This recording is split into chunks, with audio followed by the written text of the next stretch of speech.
It goes dark at 11:59 p.m. on a Tuesday. Not slowly, not with a warning, just off. Every connection on Earth dropping in the same second. Apps frozen mid-scroll. Video calls cutting to black. Banking dashboards showing a single error code. And then nothing.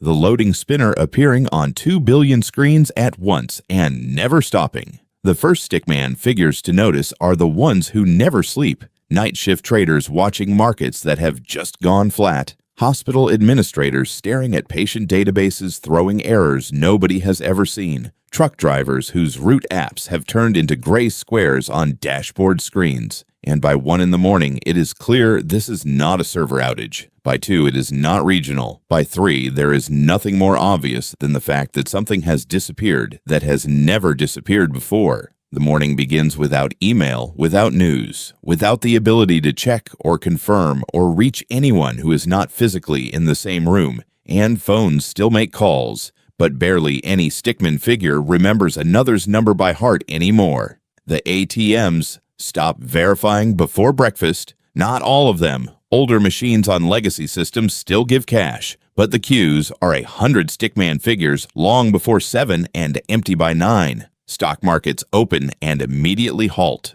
The trading floor, mostly ceremonial for a decade, suddenly mattering again. Stickman brokers calling each other on landlines, writing numbers on paper. Hospitals switch to paper records within 6 hours, not because anyone planned it, but because stickman nurses and doctors who trained before electronic systems still remember how, and the tech companies go quiet first, not because they chose to, but because their entire existence lived inside the infrastructure that just vanished. Stickman employees sitting at desks in front of black screens for 3 days before anyone makes a decision, and the decision is go home. Remote stickman workers discover that without the internet, there is nothing to be remote from. Offices left behind years ago suddenly needed again. Nobody has enough chairs, and the supermarkets are fine for a week before the question of what comes next depends entirely on whether physical distribution can remember how to operate without the software built on top of it. And most of it can, slowly. Libraries fill in the second week, not because anyone announced it,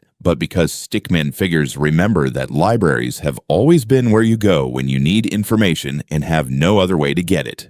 And physical newspapers, most of which had stopped printing, begin again. The first editions small, the ink smelling like something most stickman figures cannot quite name, and radio becomes the most important medium on Earth. The supply chain problems arrive in week 3, not as a collapse, but as a slow tightening. Things that used to arrive in 2 days now take 2 weeks. The just-in-time systems that kept shelves full were built on real-time data, and without it, everything runs on estimation and experience and phone calls. And the phone calls work, just slower. 6 weeks in there are things stickman figures have stopped expecting to return. Streaming, social media, online shopping. Not because anyone accepted it, but because the physical alternatives have become routine enough that the absence of the digital ones has started to feel the way most absences eventually do, and people are writing letters, and small towns that had been losing stickman figures to cities with better connectivity are for the first time in 20 years not losing anyone because there is nowhere better to go. A year is a long time to wait for something to come back.